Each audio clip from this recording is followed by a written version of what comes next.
أردت أن تهدأ الأمور قليلا بعد نهاية كلاسيكو الدوري الإسباني الذي جمع بين الغريمين ريال مدريد وبرشلونة في إطار الجولة 35 من الليغا الإسبانية، والذي انتهى لصالح برشلونة ب4 أهداف ل3، حيث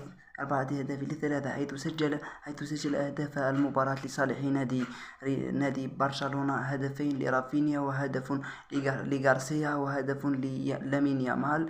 أما فيما يخص أهداف نادي ريال مدريد سجلها الفرنسي كيليان مبابي.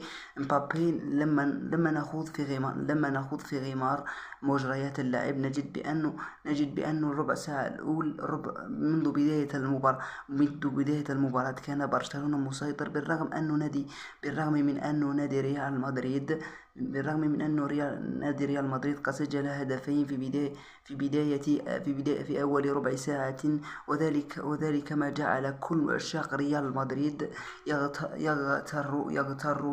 يغترون ويقولون أن المباراة انتهت. لكن هانز فليك ورفقاء لامين يامال كان لهم رأي آخر، وقلبوا مجريات اللعب لصالحهم في النصف ساعة الأخيرة من الشوط الأول، وأنهوا الشوط الأول متفوقين ب4 أهداف لاثنين.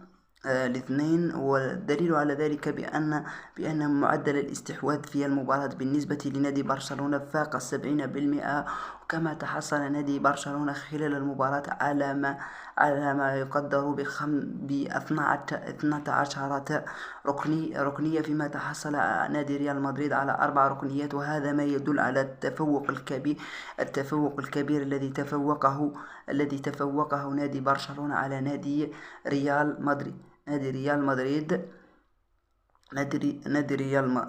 مدريد. فيما يخص أحسن اللاعبين الذين كانوا في المباراة كان لامين يامال من خلال مراوغاته وعرضياته التي لم يحسن استغلالها لاعبي نادي برشلونة.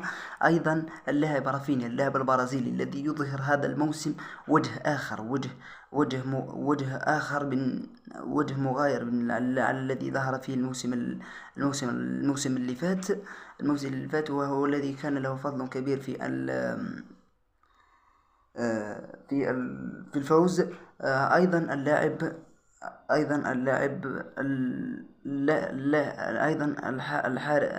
الحارس تشيزني، وبالرغم من أنه تلقى 3 أهداف لكنه أخرج كرات عديدة. هذا فيما يخص اللاعبين الأفضل في نادي برشلونة. الآن نمر إلى لاعبين